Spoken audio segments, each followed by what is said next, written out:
안녕하세요. 뉴저지 부동산세 리얼터 리차드 최입니다. 오늘은 리얼터와 셀러 또 바이어와의 관계에 대해 이야기해 보려고 합니다. 약간은 리얼터로서의 주관적인 시각도 섞여 있을 것 같습니다. 집을 사고 팔 계획이 있으시거나 리얼터를 찾고 계신 분들이 시청하시면 좋을 것 같습니다.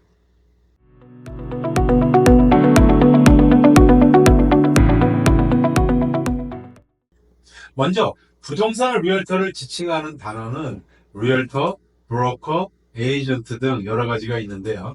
먼저 리얼터란 NAR, National Association of Realtors, 전국 부동산 협회라고 부르죠. 거기서 인증하는 라이센스를 취득하고 이 협회에 가입되어 있는 넓은 의미의 부동산 중개인을 통칭하는 의미입니다. 그 다음에 에이전트, 부동산 회사에 소속되어 있는 개개인, 그 회사의 salesperson, 즉 셀러나 바이어를 위해 고용되거나 그들을 위해 일을 하는 사람들입니다. 그 다음에 브로커, 이 세일즈퍼슨들을 모아서 하나의 회사를 구성하고 운영하는 리얼터를 말하는데요. 그 부동산 회사의 대표를 말합니다. 세일즈퍼슨을 거쳐서 또 다른 브로커 라이센스를 취득해야 합니다. 그래서 부동산을 거래할 때 여러분들은 리얼터를 말할 때는 에이전트라고 하는 게 맞습니다. Buyer's Agent, Listing Agent 또는 Seller's Agent 이렇게요. 제 에이전트와 상의해 볼게요. 저희 에이전트가 알려드릴게요 하면서 에이전트라는 용어로 지칭하는 게 좋습니다. 인생을 살면서 금전적으로 가장 큰 돈을 움직이는 것이 집을 사고 팔 때일 겁니다. 함부로 할 수 없죠. 많은 경험을 할 수 있는 것도 아니고, 그래서 꼭 경험이 많고 의지할 수 있는 에이전트가 필요한데요. 먼저 리얼터는 단순히 매물을 올리거나 집을 보여주는 사람이 아닙니다. 리얼터는 여러분의 가이드이자 협상가이며 든든한 조력자라는 인식을 가지셔서 파트너로서 함께 일을 한다는 마음가짐이 있어야 합니다. 좋은 팀워크가 필요하죠. 좋은 에이전트를 찾기 위해서 두세 명 정도의 에이전트와 함께 집을 보러 다녀보고 준비된 질문들을 해보도록 하세요. 그리고 특히 언행과 태도를 유심히 보셔서 예의 바른지를 살펴보세요. 전화를 하거나 문자를 했을 때 답은 바로 오는지 보세요. 연락이 안 되고 답도 제대로 없는 에이전트는 절대 안 됩니다. 정작 딜이 시작됐을 때 상대 에이전트 측과의 커뮤니케이션에 문제를 일으킬 수 있습니다. 의외로 연락 안 되는 사람들 참 많습니다. 딜과 진행은 에이전트끼리 하는 경우가 대부분이기 때문에 예의 없고 불성실하고 연락이 안 되는 에이전트는 문제를 일으킬 소지가 다분합니다. 그러한 에이전트들은 다른 에이전트들에게도 평판이 좋을 리가 없어서 오퍼를 제출했을 때나 그 이후로도 이득이 될 게 전혀 없습니다. 에이전트끼리 평판이 좋고 성실하면 이왕이면 그 사람과 일하고 싶어서 득이 참 많습니다. 풀타임 에이전트여야 합니다. 다른 일을 하다가 파트타임으로 한다거나 하는 분들은 거래 경력이 많지 않은 분들이므로 경험이 적을 수 있습니다. 인맥이 좋아서 건축업자, 변호사, 인스펙터 등 소개해 줄 수 있는 인맥을 갖고 있어 합니다. 여러분들이 매물에 더 이상 관심이 없어졌거나 다른 경로로 다른 매물을 구입하셨더라도 미안하다고 연락을 끊어버리지 마시고 에이전트에게 알려주는 게 좋습니다. 에이전트들에게는 그러한 일들은 다반사로 일어나기 때문에 크게 개의치 않습니다. 더 이상 수고를 끼치지 않게끔 도와주세요. 셀러와 에이전트와의 관계에는 처음 집을 내놓을 결정을 하고 에이전트를 구할 때, 인터뷰할 때 에이전트는 주변 시세를 나름대로 준비해서 갑니다. 하지만 대부분의 셀러는 여러 에이전트를 인터뷰하면 판매 가능 가격을 가장 높게 책정하는 에이전트를 선정하는 실수를 저지릅니다.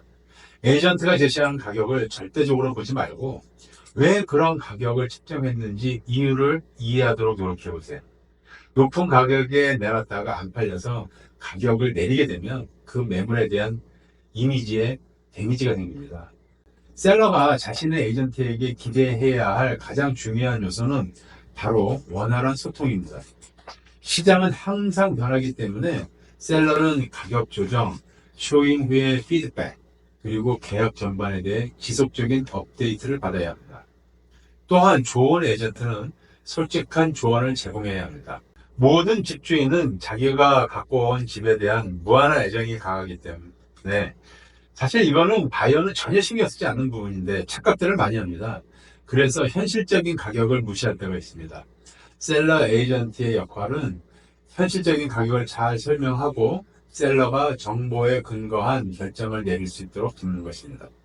그렇게 셀러의 에이전트는 적절한 가격을 설정하고 효과적인 마케팅 전략을 세우고 최상의 계약을 성사시키는 역할을 합니다. 반면 바이어에게는 적합한 매물을 찾고 시장 동향을 분석하고 구매 절차가 원활하게 진행되도록 돕습니다. 집을 보러 다닐 때는 한 에이전트와 일을 하는 게 좋습니다. 모두 공유하는 리스팅은 중복되어지고 나중에는 에이전트끼리 다툼의 여지가 있을 수도 있습니다. 굳이 여러 명의 에이전트와 일하는 이유가 전혀 없습니다. 매물을 보았을 때 항상 좋다거나 당장 사는 게 좋다고 하는 에이전트는 피하는 게 좋습니다. 정확한 사유와 근거를 바탕으로 오퍼를 넣기로 하거나 또 안 하는 게 좋겠다고 설득할 수 있는 에이전트여야 합니다. 영 아닌 매물인 경우 한 두 번 정도는 안 하는 게 좋다고 얘기를 해주지만 바이어께서 정 원하신다면 더 이상 설득할 수는 없습니다. 또 각종 서류 업무를 처리하고 주택검사, 인스펙션, 또 대출 전문가와 협력하여 모든 절차가 원활히 진행되도록 윤활유 역할을 해야 합니다. 수리가 필요한 매물에 대해서 수리 비용과 어느 부분에 수리가 필요한지 정도는 지식을 갖고 있어야 합니다. 무엇이든지 궁금한 점은 물어보셔야 합니다. 막힘없이 답해주는 에이전트여야 합니다. 신속하고 정확해야 합니다. 때로는 서두르고 빨리 실행해야 할 때가 있습니다. 이때 연락도 안 되고 머뭇거리는 에이전트는 필요 없습니다. 능력 있고 신뢰할 수 있는 에이전트를 찾는 것은 어렵습니다. 하지만 그러한 분을 찾아서 일단 함께 일하기로 했다면 서로 믿고 파트너로서의 관계를 구축하는 것이 중요합니다. 대부분의 에이전트는 최선을 다하고 싶어 합니다. 최대한 비싸게 팔아주고 싶고 제일 싸게 사주고 싶어 합니다. 제대로 된 에이전트의 기본 자세입니다. 부동산 거래에서 가장 중요한 요소는 신뢰입니다. 집을 사고 파는 과정에서 고객은 에이전트가 자신을 위해 최선을 다하고 있다고 믿어야 합니다. 따라서 경험이 풍부하고 투명하며 항상 솔직하고 소통이 원활한 리얼터와 함께하는 것이 중요합니다. 이렇게 서로 간의 밀접한 관계는 바로 그 에이전트의 정직함과 전문성에서 시작이 됩니다. 만약 서비스가 기대에 미치지 못한다고 느껴진다면 주저하지 말고 질문하거나 다른 의견을 구하도록 하세요. 에이전트가 리스팅 찾아서 열심히 보내주는데 그 후로 하문차 쌓인 고객들 의외로 많습니다. 최소한 좋은지 싫은지 정도는 알려주시는 게 예의입니다. 전화도 안 받고 문자에 답도 없고 에이전트로서 참 많이 경험하는 일입니다. 그러지 않으셨으면 좋겠어요. 결론적으로 집을 사고 팔 때 올바른 리얼터와 함께하면 모든 과정이 훨씬 수월하고 즐거워질 수 있습니다. 부동산 거래를 앞두고 계신다면 신뢰할 수 있고 여러분의 필요를 잘 이해하며 최선을 다하는 리얼터를 선택하세요. 이 영상이 도움이 되셨다면 좋아요, 구독, 알림 설정 잊지 마시고요. 궁금한 점 있으시면 댓글로 남겨주시면 성실껏 답변해 드리겠습니다. 시청해 주셔서 감사했습니다. 유재지 부동산 쌤이었습니다.